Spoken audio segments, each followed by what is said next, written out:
절 같이 읽도록 하겠습니다. 같이 읽어볼까요? 시작. 자기 땅에 오매 자기 백성이 영접하지 아니하였으나 영접하는 자 곧 그 이름을 믿는 자들에게는 하나님의 자녀가 되는 권세를 주셨으니. 이제 18절입니다. 시작. 본래 하나님을 본 사람이 없으되 아버지 품속에 있는 독생하신 하나님이 나타내셨느니라. 그리고 14절도 한번 같이 읽을게요. 14절. 말씀이 육신이 되어 우리 가운데 거하시매 우리가 그의 영광을 보니 아버지의 독생자의 영광이요 은혜와 진리가 충만하도다. 아멘. 우리가 지금 계속해서 요한복음을 함께 살펴보고 있습니다. 1절부터 18절이 요한복음의 서론이라고 말씀드렸는데, 오늘은 이 요한복음 서론이 우리에게 말하는 중요한 사실, 특별히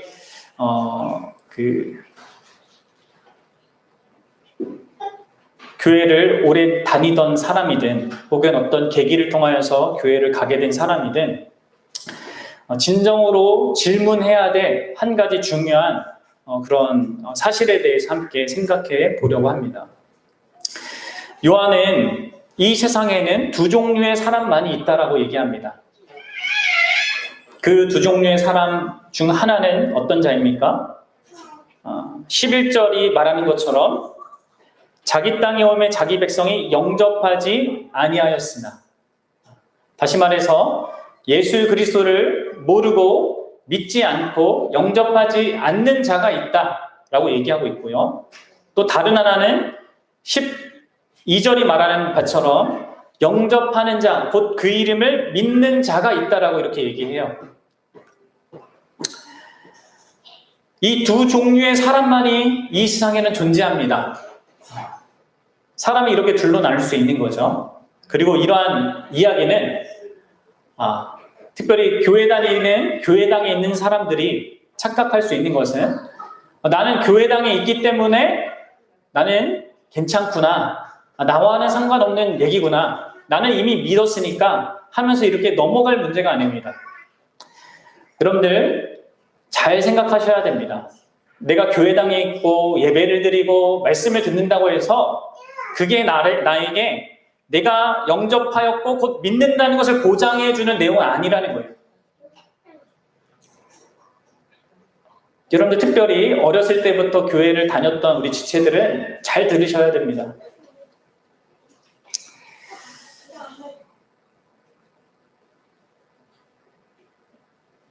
여러분들 예수님께서 말씀하시기를 이 교회당 안에 분명히 가라지가 있다라고 얘기하셨어요.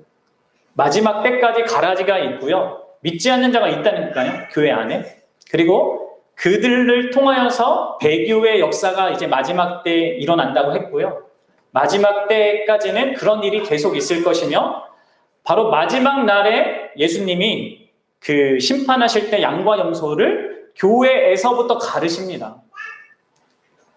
여러분들 우리가 그냥 내가 교회에 있고 기독교 문화에 있고 그런 기독교 가정에 태어났고 했기 때문에 당연하게 나는 예수를 믿고 있고 알고 있고 영접하였을 거라고 그냥 쉽게 지레짐작으로 생각하고 넘어갈 일이 아니라는 거죠. 여러분들은 분명하게 알고 있습니까? 내가 진짜 예수를 알고 믿고 영접했는지.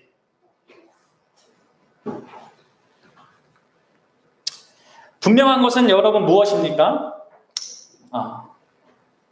지금 그것은 이제 다른 사람은 판단할 수 없는데 스스로 이제 판단을 해야 됩니다. 다른 사람의 현재 모습을 갖고 우리는 절대 판단을 하면 안 되고요. 할 수도 없습니다. 우리가 하나님이 아니기 때문에 누가 구원받았는지 구원 안 받았는지 사람은 판단할 수 없습니다.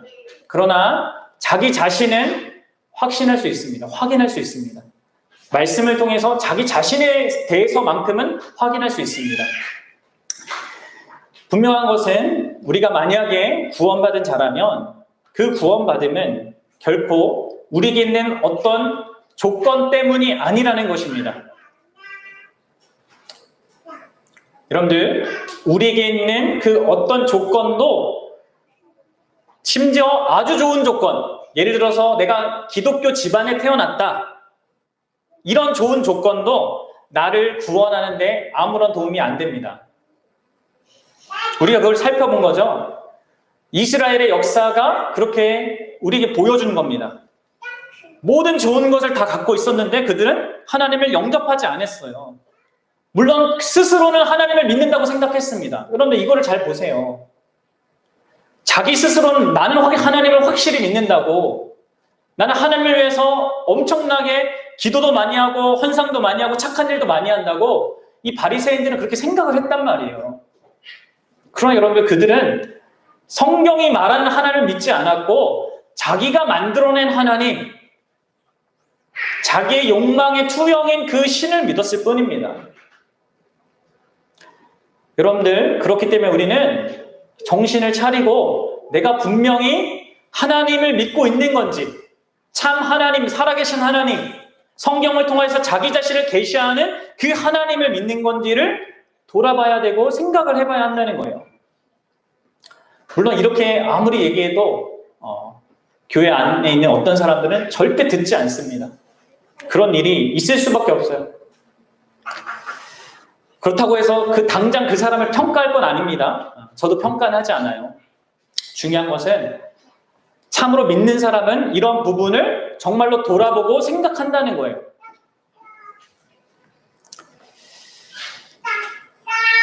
우리가 특별히 14절을 한번 마지막에 읽었는데 여기 보면은 우리가 나오죠. 바로 이 우리가 뭐냐면 예수 그리스도를 영접한 그 우리입니다. 여기 우리에서 배제되는 사람들은 다 믿지 않는 어떤 자들인 거죠. 그리고 이 우리의 특징이 뭐냐면 이 특징을 이제 14절부터 18절까지 우리가 지난 시간까지 살핀 겁니다.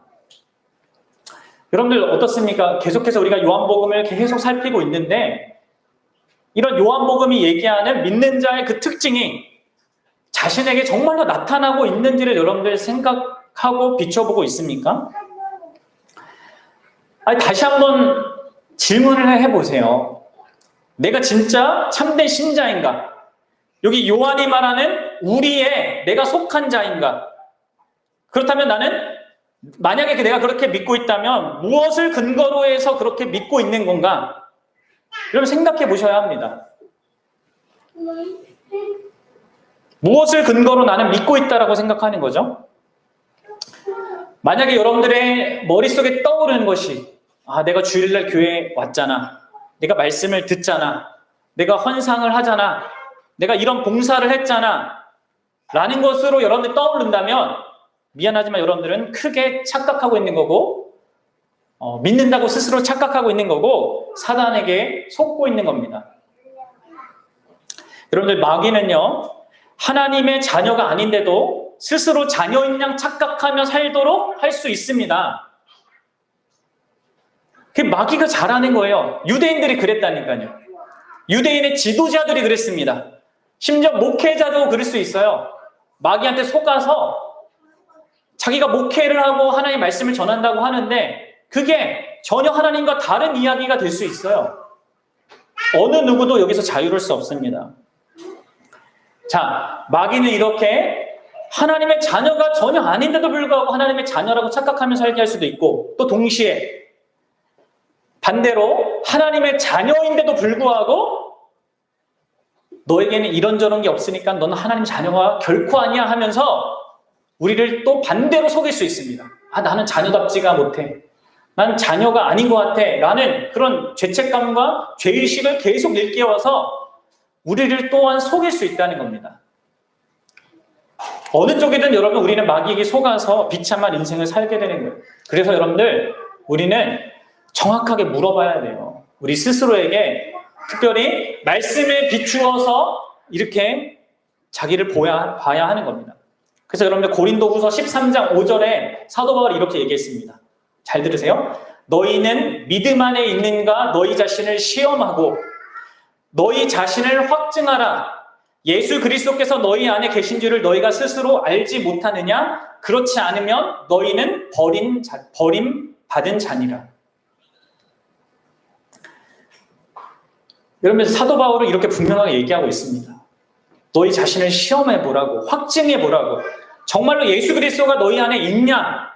그렇지 않다 하면 너희는 버린 자다. 이렇게 얘기하고 있는 겁니다. 성경의 이 계시에 비추어서 우리의 믿음을 봐야 돼요. 근데 우리의 믿음을 볼 때 제가 말씀드렸죠. 믿음은 나의 행위를 보는 게 아니라고. 성경이 말하는 그 하나님과 하나님의 아들 그리스도를 내가 제대로 보고 있는가를 확인해야 한다는 겁니다. 그리고 성경은 내가 그렇게 하고 있는지 아닌지를 거울처럼 우리에게 선명하게 보여주는 거예요. 여러분, 참된 그리스도인이 맞습니까? 참된 신자가 맞습니까? 지금 자기 자신한테 물어보셔야 합니다. 저 사람이, 저 남편이, 아내가, 우리 자녀가, 우리 부모가 참된 신자냐 아니냐 이런 거 판단하려고 하지 말고 자기 자신을 비춰보십시오. 그리고 여러분들은 내가 참된 신자라는 사실, 특별히 여기서 얘기하는 하나님의 자녀가 됐다는 사실을 정말로 감사하고 있습니까? 저는 우리 교회가 시작되지 않은 얼마 안 된 이 상황에서 이렇게 우리의 그 위치를 점검해 볼 기회를 갖는 것은 정말 유익하고 올바른 일이라고 생각합니다. 여러분, 그리스도인의 삶은 단순하게 어떤 종교적인 의무를 수행하거나 어떤 주어진 과업을 이루는 그런 삶이 아닙니다. 그리스도인에게는 세상이 줄 수 없는, 세상에는 없는 그 기쁨과 영광과 승리와 찬양이 넘칩니다. 왜냐하면 하나님의 자녀가 된 그 권세를 소유한 자이기 때문인 것이죠. 여러분들은 이러한 성경이 말하는 이 기쁨, 성경이 말하는 자녀됨의 그 권세, 그것을 알고 믿고 그리고 누리고 있습니까? 여러분, 다만 공식처럼 예수님을 믿으면 하나님의 자녀가 됩니다라고 그 공식을 알고 있다라고 해서 내가 믿고 있다는 것을 얘기해 주는 건 아니라는 거예요. 그것은요, 여러분들, 귀신도 다 아는 거예요. 귀신도 다 압니다. 실제로 자신들은 믿지도 않으면서 그런 공식은 귀신들도 다 안다고요. 머리로 아는 게 다가 아닌 거죠. 실제적으로, 경험적으로 이것을 알아야 되는 거예요. 경험적으로 알아야 됩니다. 여기서 여러분들, 제가 경험적으로, 실제적으로 안다는 것은 특별한 종교적인 카타르시스를 느껴야 된다는 얘기가 아니에요. 특별한 신비적인 어떤 환상을 경험해야 된다는 얘기가 아니고 방언해야 된다는 얘기가 아니라, 그런 특별한 경험을 하는 게 하나님을 만나는 게 아니라 진짜 하나님에 대한 암 속에서 나오는 경험을 얘기하는 거예요. 성경이 말하는 것에 대한 경험을 얘기하는 거예요. 여러분, 사단도 특별한 경험을 가져다 줍니다. 예수님을 시험할 때 어떻게 합니까? 예수님을 갑자기 성전 꼭대기로 데리고 올라갔어요. 사탄도 그런 일을 합니다. 예수님에게 온 세상 만물을 갑자기 한눈에 딱 펼쳐 보이게 했습니다. 사탄도 그건 다 한다니까요. 그런 기적적인 일들은. 이런 것들은 다른 종교에서도 발생하는 거예요. 기독교가 말하는 경험은 그것과 다른 겁니다. 참 성경이 말하는 하나님에 대한 인정과 인식과 그것을 경험하느냐, 참되고 살아계신 그 성경이 계시하는 그 예수 그리스도, 그것에 대한 진정한 경험이 있느냐는 거예요. 한 아이가 자기 자신의 부모가 진짜 내 부모이다는 것을 알고 자기가 자녀이다라는 것을 확인할 수 있는 근거가 참 많죠. 마찬가지로 우리가 참된 자녀이면 하나님의 자녀임을 알아볼 수 있는 그러한 내용들이 상당히 많습니다. 그리고 바로 그것을 근거로 해서 우리는 우리 자신을 돌아봐야 하는 거예요. 성경은 우리가 하나님의 자녀로서 경험하는 것이 무엇인지, 또 무엇을 경험할 수 있는지를 많이 얘기합니다. 그것이 그럴 수밖에 없는 이유가, 신약 성경은 기본적으로 믿는 자를 위해서 기록되어 있습니다. 믿지 않는 자를 위해서 기록된 게 아니에요. 그럼 예를 들어서 보세요. 요한일서 1장 6절에 보면 이렇게 기록되어 있어요. 만일 우리가 하나님과 사귐이 있다 하고 어둠에 행하면 거짓말을 하고 진리를 행하지 아니하거니와. 여기서 구분하고 있죠. 교회를 다닌다고 하고 하나님을 믿는다고 하는데 어둠에 행해요. 죄를 지으면서 살아가요. 거짓말을 해요. 진리를 행하지 아니하여. 그러면 그건 아니라는 거예요. 그 2절에 이렇게 또 2절 이후에 이렇게 얘기합니다. 만일 우리가 죄 없다고 말하면 스스로를 속이고 또 진리가 우리 속에 있지 아니한 것이고 나는 죄를 안 져. 이렇게 하면은요 그것도 진짜가 아니라는 거예요. 믿음이 엄청 좋은 사람들 중에 이런 사람들이 있거든요. 나름 막 종교적인 신비한 어떤 경험들을 해서 어떤 고지에 일어났다는 그런 사람들 중에는 나는 죄를 거의 안 짓고 막 살아. 막 이렇게 얘기하는 사람이 있어요. 그럼 그것도 거짓이라는 거예요. 진짜 믿는 거 아니라는 거죠.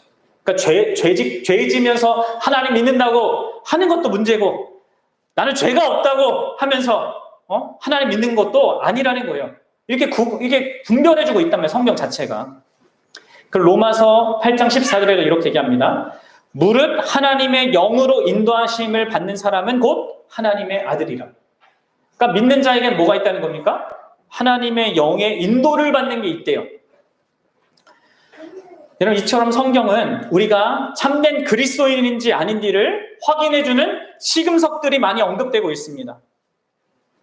그리고 왜 이런 것들이 많이 언급될까요? 그것은 그만큼 가짜가 분명하게 있기 때문입니다. 그리고 그 가짜들의 영향을 받아서 많은 사람들이 참된 신앙생활을 못 누리고 살아가지 못하고 형식적이고 의식적으로 그렇게 살아가기 때문에 그렇습니다. 악한 것의 어떤 전파 속도가 크잖아요. 좋은 것들은 별로 이렇게 영향을 많이 못 끼쳐요. 오히려 악한 것들은요, 그 전파 속도가 엄청 커서 금방 그 공동체에 물듭니다. 여러분 교회 안에서도 마찬가지예요. 교회 안에서 좋은 일들은 그렇게 퍼져나가지 않습니다. 근데 어떤 일들 퍼져나갑니까? 서로 누구 남 욕하고 뭐 잘못하고 막 이상하게 한 것들은요 엄청나게 속도가 빠르게 퍼져나갑니다. 그래서 여러분들 신약 성경은요 이런 부분을 계속 다루고 있습니다. 그래서 저는 앞으로 한 3주 동안 여러분들과 함께 그 수많은 그런 내가 참된 신자냐 아니냐 이것을 확인해 볼 수 있는 이 시금석들을 좀 다뤄볼 건데 그것을 다 다루진 못하고 특별히 3가지 그 초점으로 해서 이것을 다룰 겁니다. 근데 여러분들이 명심해야 될 것은 주의해야 될 것은 이러한 모든 시금석들 이 참된 신자와 아닌 것을 구분하는 이 시금석들이 처음부터 온전하게 다 나타나야 되는 것은 아니라는 것을 분명히 알아야 됩니다. 그것은 불가능해요. 우리 중에 어느 누구도 완벽한 사람은 완벽하게 이 모든 것을 소유해서 다 완전하게 누리는 그런 사람은 없습니다. 다만 적어도 이 중에 한 가지라도 확연하게 나타나야 하는 거고 아니면 여러 가지 그 표지가 미약하게나마라도 나타나야 한다는 거예요. 그렇다면 내가 분명히 하나님의 자녀라는 것을 확신할 수 있는 겁니다. 왜냐하면 그것은 믿지 않는 자들을 가질 수 없기 때문에 그래요. 전혀 생각도 못하기 때문에 그렇습니다. 그리고 이러한 것들이 너무 미약하게 나타난다는 것은 그걸 뭘 얘기해 주냐면 내 신앙이 아주 어린 자라지 못하고 비정상적인 상태에 있다는 것을 또한 말해주는 겁니다. 계속해서 여러 가지 나에 있는 그런 이 신앙의 어떤 그 내용들이 풍성해지고 또 성숙해져 가야 되는데 그것이 없이 계속해서 10년 전을 돌아봤을 때 5년 전을 돌아봤을 때 계속 동일하다. 그럼 거기에는 심각한 문제가 있는 거예요. 마치 병든 아이가 자라지 않고 계속해서 어린아이로 머물러 있는 것처럼 그런 상태인 거죠. 그만큼 그거를 심각하게 인식하고 그러한 자들이야말로 또 하나님께 도움을 구해야 하는 것입니다. 그리고 바라기는 이 계기를 통해서 참된 믿음이 아니면서도 진짜 스스로 믿는다고 하는 그 착각에서 좀 벗어날 수 있는 사람들이 또 있었으면 좋겠습니다. 여러분 지금까지 내가 쌓아온 믿음이 아니다라고 얘기하는 게 쉽지가 않거든요. 내가 지금까지 나는 구원받은 줄 알고 또 진짜 믿어왔다라고 생각했는데 그것을 내가 부정하고 내가 과거에 경험이 좀 있거든요. 막 수련회 가서 막 눈물도 흘리고 콧물도 흘리고 막 했던 이런 막 경험들이 있으니까 그런 모든 것들을 쌓아서 나는 지금 믿고 있다라고 착각할 수 있단 말이에요. 근데 그것을 부정하는 게 쉽지가 않아요. 그럼 여러분들 꼭 부정하셔야 됩니다.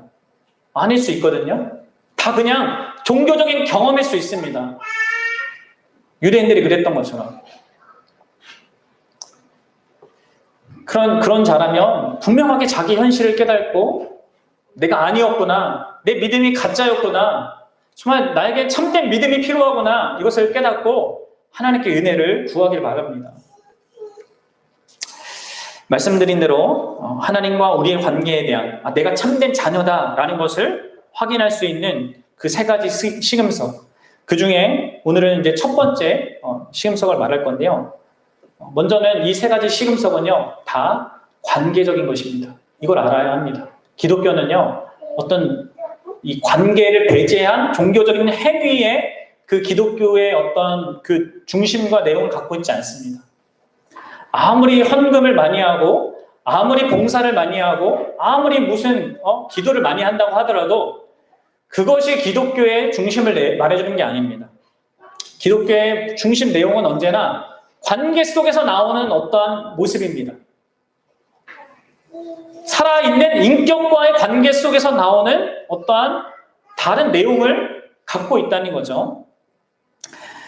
그래서 여러분들 우리가 첫 번째로 시금석으로 자기 자신을 돌아봐야 될 것은 바로 예수 그리스도와의 관계입니다. 먼저 자기 자신과 예수 그리스도가 어떠한 관계에 있는지, 어떠한 관계를 지금 맺고 있는지 이것을 확인해 봐야 돼요. 그리고 그 다음에 성부 하나님과 그리고 성령 하나님과의 관계를 차례로 우리가 살펴볼 거예요. 왜 여러분들 우리가 예수 그리스도를 통하여서 그분과의 관계를 먼저 확인해 봐야 합니까? 왜 그것이 출발점이 되어야 합니까? 왜 그러냐면 하나님을 영이시기 때문에 볼 수 없어요. 만날 수가 없어요. 우리가 갖고 있는 이 육신의 어떤 것으로는. 요한복음 1장 18절처럼 보세요. 본래 하나님을 본 사람이 없을 때 아버지 품속에 있는 독생하신 하나님이 나타내셨느니라. 하나님을 볼 수 없지만 독생하신 그 하나님 예수 그리스도가 나타내시기 때문에 우리는 먼저 예수 그리스도로부터 출발하는 겁니다. 기독교는 언제나. 그리고 바로 그리스도께서 이 땅에 오셔서 행하신 그 모든 일이 없다면 우리는 결코 하나님의 자녀가 될 수 없기 때문에 또한 우리는 예수 그리스도로부터 항상 출발해야 합니다. 우리가 이 예수 그리스도와 자신의 관계를 살펴보면 우리가 참으로 하나님의 자녀인지 아닌지를 확인할 수 있는 겁니다. 사랑하는 여러분, 우리가 오후 시간에 하나님 그 사도신경을 이렇게 같이 배우고 있는데 우리가 예수님에 대해서 그의 외아들 우리 주 예수 그리스도를 내가 믿습니다라고 고백을 합니다. 그때에도 저는 계속해서 여러분들에게 물었습니다. 정말로 이 고백 한마디 한마디, 예수 그리스도 하나님의 아들 나의 주, 이런 내용을 담은 그런 의미로 내가 예수 그리스도를 알고 고백하고 있습니까?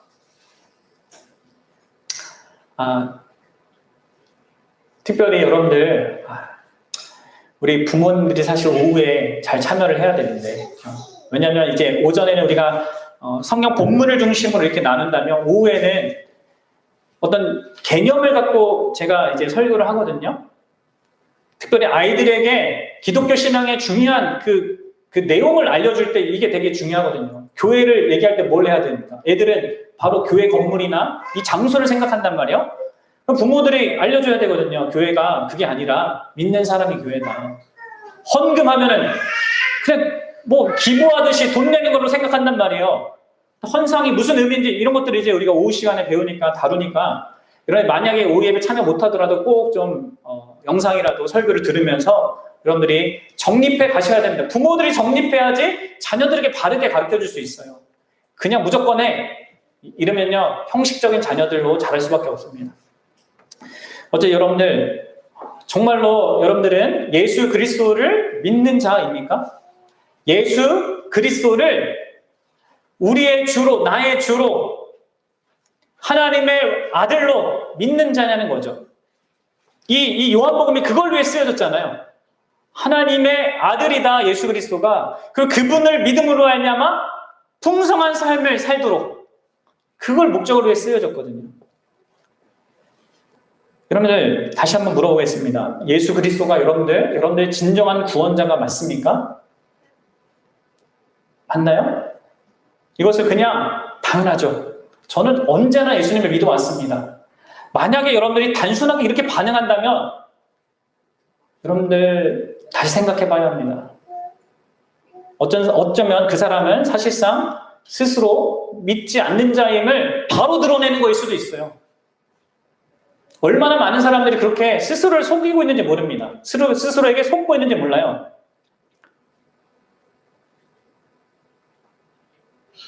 여러분들, 내가 진짜 예수님을 믿는다는 거, 도대체 뭘 근거로 그렇게 얘기한다는 겁니까?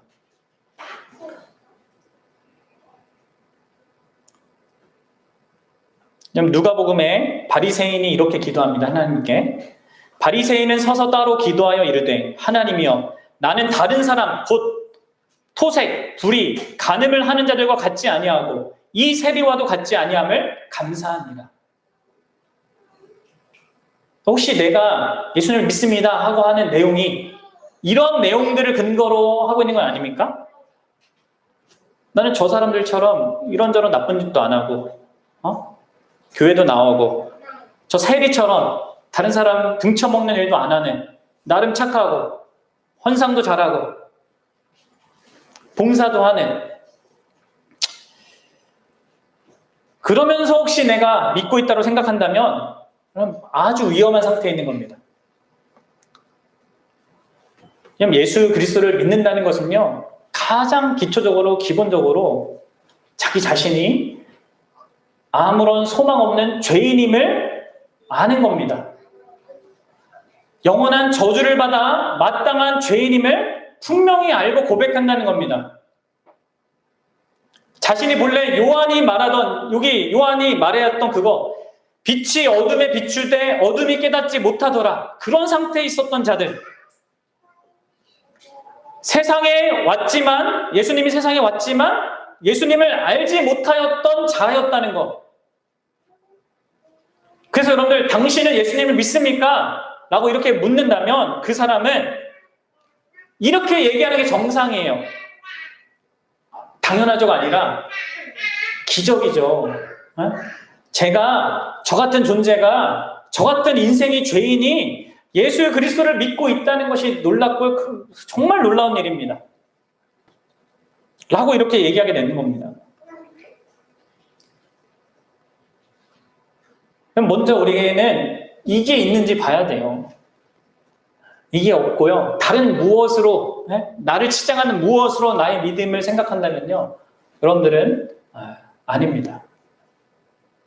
진정한 믿음은 예수 그리스도께서 말씀과 그 말씀으로 하나님과 함께 계셨던 그분이 이 땅에 그 모든 영광을 버리고 이 땅에 오셨습니다. 왜 오셨어요? 십자가에 죽기 위해 오셨어요. 그만큼 나의 존재와 나의 그 어떤 상태가, 그 죄악과 그 죄에 대한 그 결과가 그만큼 심각하다는 것을 보여주는 거잖아요. 그러니까 당연하게 신자에게 있어야 될 것은 무엇보다도 죄에 대한 분명한 인식입니다. 자기가 죄인이라는 사실에 대한 분명한 알미입니다. 그로 인하여서 겸손하게 자기를 볼 수밖에 없는 거죠. 이것이 진정한 믿음을 가진 사람의 가장 기초적인 반응입니다. 예수님에 대한 기기적인 진술이나 지적인 동의가 믿음이 아니라 정말 그분이 오셔야 했을 만큼, 그분이 오셨다는 그 사실이 나에게 말해주는 그것을 받아들이고 믿고 소유하는 겁니다. 예수님이 행하신 그 모든 일에 자기 전부로 그것을 반응하는 것.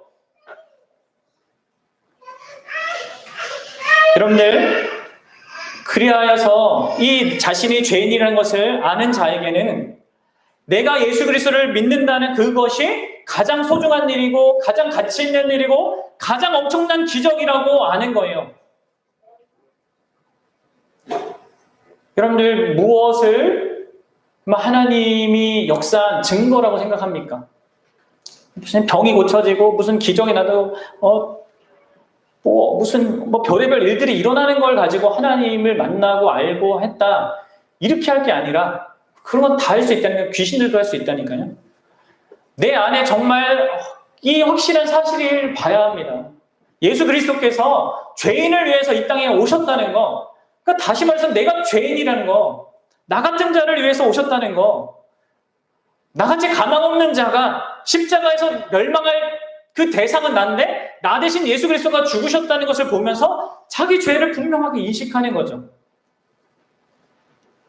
그런 자는 여러분들 예수 그리스도를 믿는 것을 가장 소중하게 여기고 그게 놀라운 거라는 것으로 받아들이는 거예요. 내 인생에 무슨 일이 이건 로또를 당한 것보다 더 큰 거라고요. 예수 믿으면서 계속 혹시 복권 듣는 사람 있습니까? 그게 문제 있는 거예요. 자기에게 있는 것이 얼마나 영광스럽고 복된 거고 자기의 영원한 운명, 로또를 받아봤자 내가 7, 80년 씁니까? 그리고 다 이제 버리고 가야 돼요. 영원한 나의 운명을 결정하는 예수 그리스도께서 이 땅에 오신 사실이 더 가치 있고 중요하지 어떻게 그럴 수 있겠습니까? 그렇게 무기력하고 절망적인 존재가 바로 우리다. 기독교는 이걸 얘기하는 겁니다. 다른 종교는 그걸 얘기 안 하죠. 인간이 가치 있고 인간이 소중하고 인간이 멋있으니까 너는 원래부터 이렇게 의미 있고 가치 있는 존재니까 막 이렇게 인간을 높여요. 아니요, 기독교는 기본적으로 인간은 처절한 죄인이고 죄 가운데 있고 아무 소망이 없는 자라는 것을 말하는 겁니다. 그래서 예수 그리스도가 오신 거예요. 그래서 그렇게 예수 그리스도를 믿는 자들은 자기의 절망을 깨닫고 예수 그리스도를 믿는 자들은 빌립보서 3장 3절처럼 이렇게 얘기하는 거예요. 그리스도 예수로 자랑하고 육체를 신뢰하지 않는 우리 이렇게 얘기하는 거죠. 요한복음에 나온 우리가 이런 우리예요. 어떤 자들요? 예수를 자랑하고 육체를 신뢰하지 않는 우리라는 거죠. 내가 한 것, 내가 할 수 있는 것 이게 전혀 자랑거리가 아니죠. 그럼 이렇게 믿는 자는 다만 이런 어떤 이 기독교의 논리에 그냥 지적으로 동의하는 게 아니라 자기 전 존재로 그렇게 반응하는 겁니다. 주님 외에 어디에도 소망이 없구나라고 이렇게 고백하는 거죠.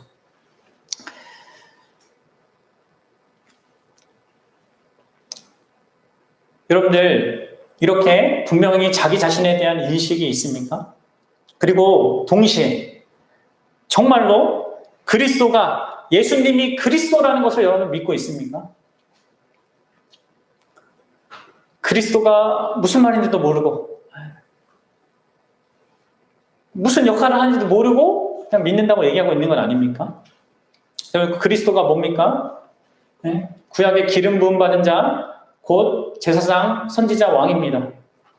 제사장, 선지자, 왕으로 우리를 구원하는 분이라는 겁니다. 우리의 죄의 문제를 그분이 그렇게 해결하시는 분이라는 겁니다. 그러면 은혜와 진리가 충만하다고 했죠. 예수님이 아버지 품속에 있었기 때문에 아버지를 온전히 안다고 그랬죠. 그래서 그분은 완전한 제사장, 선지자로서 우리에게 분명한 그 진리를 가르쳐주는 그런 선지자예요. 내가 예수님을 믿는다는 것은 그분을 그런 선지자로 믿는다는 겁니다. 그럼 여러분들 예수님을 믿는 사람은 그리스도를 선지자로 대하겠죠. 다시 말해서 여러분 내가 예수님을 그리스도로 믿는다는 것은 참 선지자로서 우리에게 말씀하시는 그분의 음성에 귀를 기울인다는 겁니다. 여러분들 하나님의 말씀에 귀를 기울이고 있습니까? 예수님을 힘입어서 그분의 말씀에 귀를 기울이고 있습니까?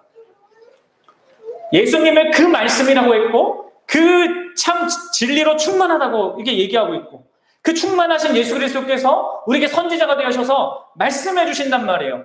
근데 우리는 거기에 귀를 기울이고 있냐고요. 세상의 철학자들이 혹은 세상의 리더들이 인생의 어떤 좋은 조언들을 하는 데는 나는 귀를 막 기울이고 돈을 어떻게 벌고 어떻게 건강을 하고 하는 데는 귀를 기울이고 정말로 내 영혼을 위해서 필요한 말씀을 하시는데 예수 그리스도께서 내 영혼이 영원토록 행복할 그 가장 가치 있는 것을 말씀하시는데 나는 거기에 귀를 전혀 안 기울이고 있다. 그럼 여러분들 그게 그리스도를 믿는 거냐고요. 그리스도는 선지자인데 하나님의 기쁜 것을 말씀해 주시는 분인데 사랑하는 여러분, 그리스도는 또한 제사장이죠. 하나님과 우리 사이에 중보자가 되셔서 하나님께 우리의 자격으로는 죄인된 그 자격으로 나갈 수 없는 자들을 나아갈 수 있게끔 그 길을 터주신 분입니다. 여러분, 워렌 버핏과 대화 1시간 하려면 몇십억을 써야 됩니다. 아니, 워렌 버핏보다 더 위대하신 하나님과 이게 나아갈 수 있는 길을 몇십억보다 더 값진 자기 자신 전부를 걸어서 그 길을 열어주신 그 예수 그리스도를 믿는 사람이라면 여러분들 하나님께 기도하지 않을 수 있겠습니까? 하나님과의 그 관계 속에서 예수 그리스도를 힘입어서 그분을 힘입어서 하나님께 자꾸 나아가 기도하기를 원치 않는다. 그것과 상관없이 산다. 그럼 여러분들 그게 어떻게 예수 그리스도를 믿는 거가 되겠습니까?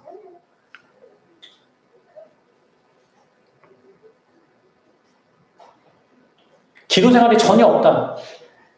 그러니까 이게 종교적으로 막 해야 된다는 게 아니라 예수 그리스도를 믿으면 예수님을 그리스도로 제사장으로 믿으면 기도하는 게 얼마나 특권이고 영광이고 복된 것이고 얼마나 값진 것인지 알 수밖에 없다는 얘기입니다. 그게 없다면 내가 진짜 믿는 자인데 없다면 심각한 지금 상태에 있다는 거예요. 내 신앙이 진짜 믿는데도 불구하고 그렇다면. 게다가 여러분들 예수님은 그리스도로서 우리에게 또한 왕이십니다. 그 왕이 우리를 지키고 보호하고 다스리십니다. 그분이 나를 지키고 보호하고 다스린다는 것 때문에 여러분 안에 진짜 어떤 것도 흔들릴 수 없는 그 평강이 있습니까?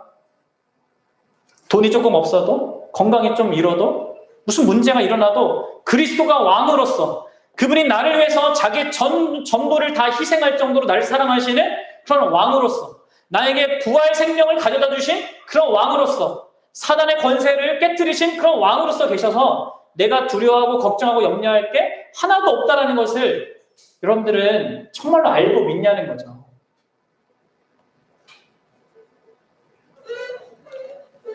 그리고 그렇게 나를 사랑하시기 때문에 그렇게 나를 모든 것으로부터 지켜주시는 왕이시기 때문에 나는 기꺼이 그분에게 순종하고자 합니까?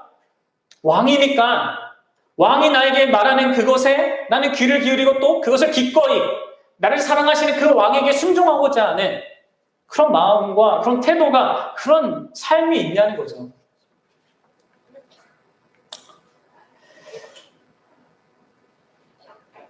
사랑하는 여러분, 우리는 진정으로 내가 예수 그리스도를 믿고 있는지를 묻고 확인해 봐야 합니다. 그리고 정말 그것 속에서 나의 자녀됨의 확신을 가져야 하는 거예요. 물론 아까도 초반에 말씀드렸다시피 우리는 완벽한 모습을 얘기하고 있는 게 아닙니다.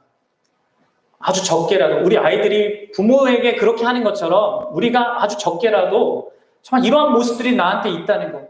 그분의 말씀에 귀를 기울이고 내가 죄인임을 진짜 알고 그분의 말씀에 귀를 기울이고 그분을 의지해서 기도하고 또 그분의 그 보호하심과 그분의 말씀에 순종, 보호하심을 믿고 이렇게 든든한 것과 그분의 기꺼이 순종하고자 하는 그러한 우리의 모습들이 우리 안에 있어야 된다는 거예요.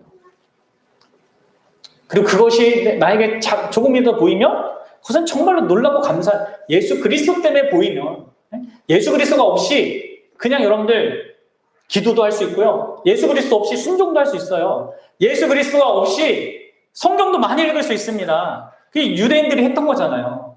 그게 아니라 예수님 때문에 다른 의미로 그렇게 하냐는 거예요. 다른 의미로. 그리고 정말 예수 그리스도 때문에 그런 것들이 있다면 그러면 여러분들 우리는 가장 큰 기적을 맛본 자입니다. 그리고 그게요. 빌립보서 1장 6절에는 이렇게 나와 있어요. 너희 안에 착한 일을 시작하신 이가, 우리 안에 스스로 만들어낸 어떤 게 아니라 착한 일이거든요. 그런 것들이 그 착한 일을 하나님이 시작하셨고요. 그리스도의 예수의 날까지 이루실지를 확신하노라 이렇게 얘기해요. 착한 일을 시작하신 그분이 계속해서 우리 안에 역사하면 그것이 점점 자랄 수밖에 없다는 거예요. 점점 내 삶에 풍성하게 된다는 거죠. 사랑하는 여러분, 오늘 전해드린 이 시금석, 예수 그리스도와의 관계 속에서 가질 수밖에 없는 이 시금석을 가지고 자기 자신을 잘 돌아보시고요. 이런 것이 없다면 여러분들 뭐 몇십 년 얼마나 내가 종교 생활을 한다고 해도요 아무 의미 없습니다. 헛것입니다.